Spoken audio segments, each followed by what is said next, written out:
Has anybody ever accused you of being a horrible listener? Like your spouse, do they think you don't listen? They feel like you just don't listen, that you don't listen, you don't pay attention, you don't zero in, you don't zone in, you're always on your phone, you're always thinking about your own thing. Or is that your spouse and you wish that they would listen? Well, this video is just for you and your spouse. In this video, we're talking about communication killers, and one of the number one communication killers is spouses who don't listen. There is nothing more frustrating than trying to convey, communicate, get something through to somebody who just doesn't listen. Here's my challenge to you before we even get into the rest of this video. It is listen up. Listen, lean in, listen.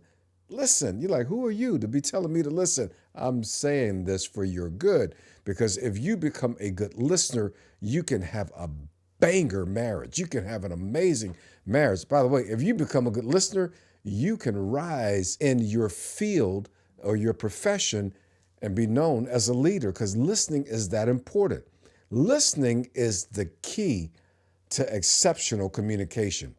If you want to improve your communication in your marriage, your relationship, then you got to become a good listener. A great listener would be ideal. There's a powerful verse in the Bible. It's called in Hebrew the Shema. Deuteronomy chapter 6, it says, "Hear, O Israel, the Lord your God, the Lord is one. You shall love the Lord your God with all your heart, your soul, your mind, and your strength, and you shall love your neighbor as yourself." God was trying to get over to his people, his peeps, like, hey, listen to me.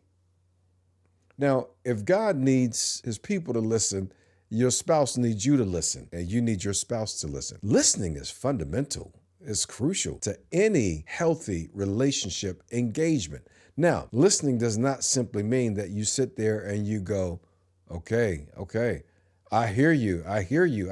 No, listening means you capture what the other person is saying, and you seek to fully understand, and you seek to be able to act on the thing that seems to be the need. Listening is more than just capturing the words. I'll never forget, I had this bad habit, really bad habit. Like, I'm a football guy, but I like sports. And I would, want to watch the game, and my wife would want to talk. And she want to talk about legitimate things, but the game is on. And so I'm like, listen, hey, the game is on. So she'd be like, hey, can we talk about this, is what she would say.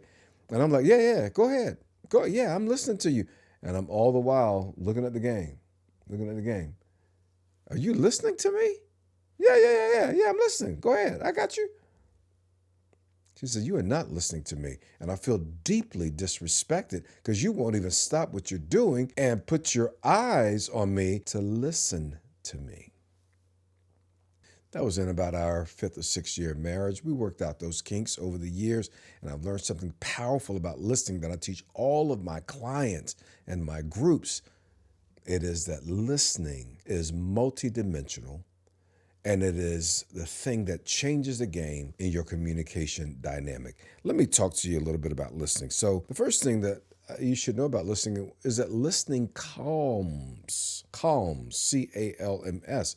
It calms the nervous system. It calms the nervous system of the person who's trying to convey their message to you. They're trying to get through to you something that they want you to hear. They want you to understand about them, about their circumstances. And I'm thinking specifically in our marriages and relationships, when you listen to your spouse,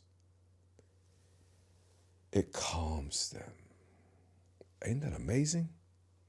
A person can feel calmer just because the person they need to be giving them attention is listening to them. And by the way, everybody wants some attention, baby. Everybody needs some attention. Attention is priceless in a world where everybody's busy and moving and can't slow down. People need attention. We needed it from our parents or from our caregivers when we were little. We need it as adults from our spouses. We need attention, and listening gives attention. And so when you listen to your spouse, you actually can calm the environment. They calm down, you calm down because listening calms the environment. By the way, when you calm down, you now can have a healthy, productive conversation because anxiety is not wrecking the place like, like, you know how sometimes you're in a conversation, your heart is beating fast and you're like, oh my gosh, I wish this would stop. I can't. Yeah, none of that when you're listening. When you're listening, you just breathe. You take it in.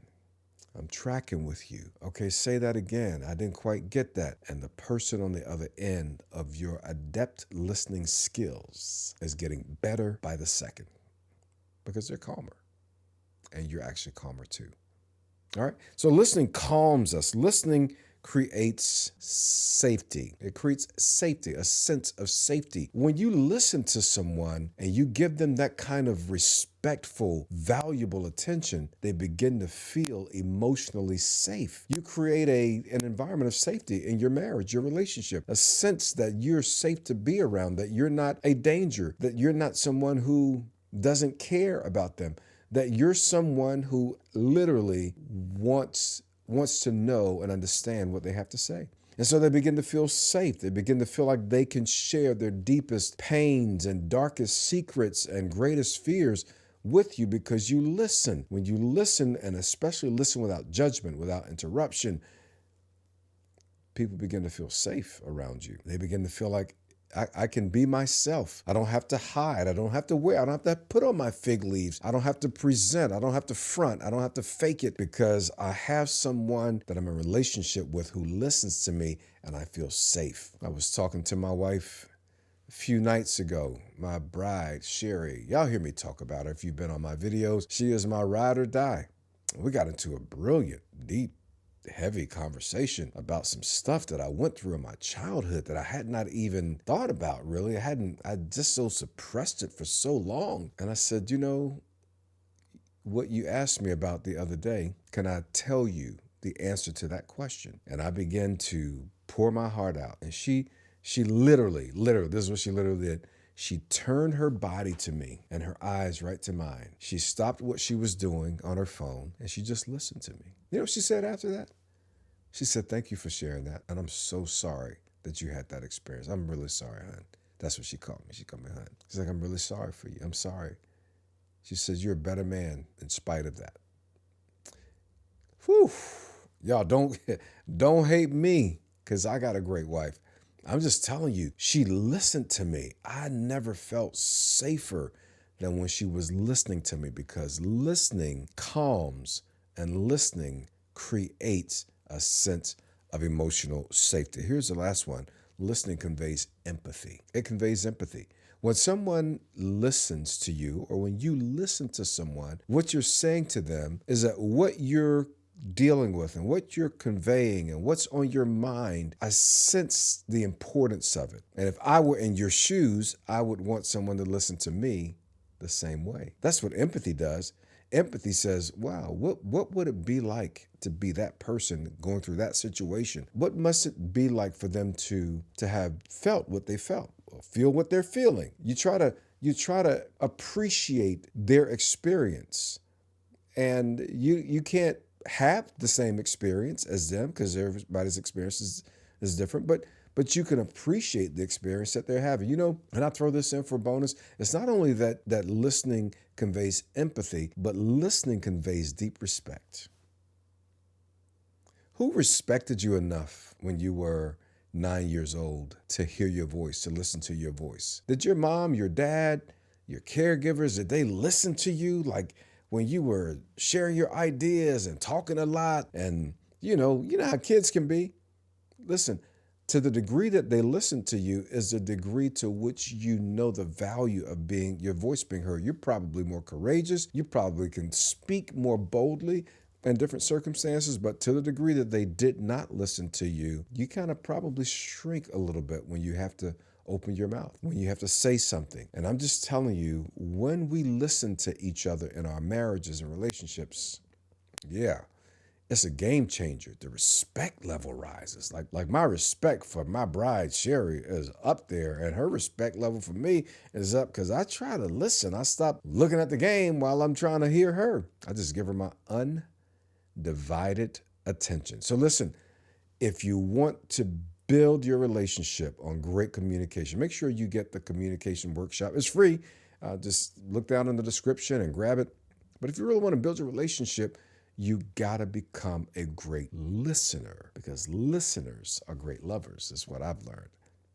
I hope this is helpful to you today. If it is, let me know. Do you need your spouse to listen more to you? Do you need your partner to listen better? Do you need to improve your ability to listen, to sit, to chill, to take it in, to give your undivided attention? What do you want to do with this? How do you want to apply this? Is this helpful to you? Hit me up in the comments. Let me know.